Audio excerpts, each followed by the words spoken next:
नमस्कार दोस्तों, अगर आप जिंदगी में कुछ सफल बनना चाहते हो तो इस कहानी को पूरा सुने।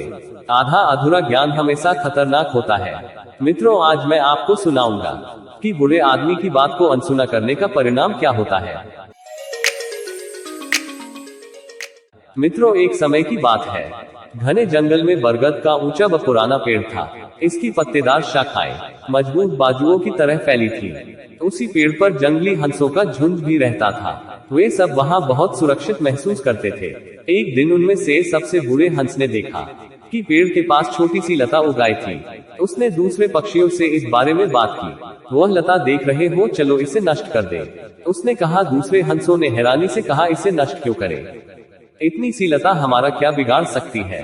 बूढ़े सयाने पक्षी ने कहा, मेरे दोस्तों, लता जल्द ही ऊंची और मजबूत हो जाएगी, जिससे उस लता से हमें क्या नुकसान हो सकता है? किसी दूसरे हंस ने कहा। तब बूढ़े पक्षी ने थोड़ा खींचकर कहा, तुम समझते क्यों नहीं? इस लता के सहारे कोई भी आसानी से पेड़ पर चढ़ सकता है। कोई भी शिकारी ऊपर आकर हमें मार सकता है। लेकिन छोटे हंसों ने बूढ़े हंस की एक न सुनी। उन्होंने कहा, अभी इस लता के बड़े होने में बहुत देर है, जब बड़ी होगी तब देख लेंगे। सयाने हंस ने उन्हें समझाना चाहा, उस समय लता काफी कोमल है, तुम आसानी से इसे काट सकते हो। बाद में यह मोटी और सख्त हो गई तो इसे काटना मुश्किल होगा। देखेंगे देखेंगे, पक्षियों ने कहा। उन्होंने लता नष्ट नहीं की और सयाने हंस की सलाह भी भूल गए। लता धीरे धीरे पेड़ की ऊंचाई तक पहुंच गई। वह एक मोटी रस्सी जितनी मजबूत हो चुकी थी। एक दोपहर जब हंस भोजन की तलाश में गए हुए थे तो एक शिकारी वहां आ गया। वह पेड़ पर रहने वाले हंसों को पकड़ना चाहता था। वह लता के सहारे ऊपर चढ़ा और पेड़ पर जाल बिछा दिया। दोस्तों, आपको मैं अनुरोध करूंगा और चाहूंगा कि यदि आप मेरे चैनल पर नए मेहमान दर्शक बनकर आए हैं और आपने अभी तक हमारा चैनल सब्सक्राइब नहीं किया है तो मित्रों, आप हमारे चैनल को भी सब्सक्राइब जरूर कर लेना और घंटी वाला बटन भी अवश्य दबा देना, क्योंकि आपका एक सब्सक्राइब करना हमारे लिए बहुत ही महत्व रखता है। आइए मित्रों, अब फिर से कहानी पर ध्यान देते हैं। शाम को अंधेरा होने पर हंस लौटे तो उन्हें जाल दिखाई नहीं दिया। ज्यों ही वे पेड़ पर बैठे, सभी जाल में फंस गए। उन्होंने जाल से निकलने की काफी कोशिश की, लेकिन असफल रहे। बचाओ बचाओ, हम पकड़े गए हैं, वे चिल्लाए। सामने बूढ़े पक्षी ने फटकारा, अब क्यों शोर मचा रहे हो? कल सुबह शिकारी आएगा और हम सबको मार डालेगा।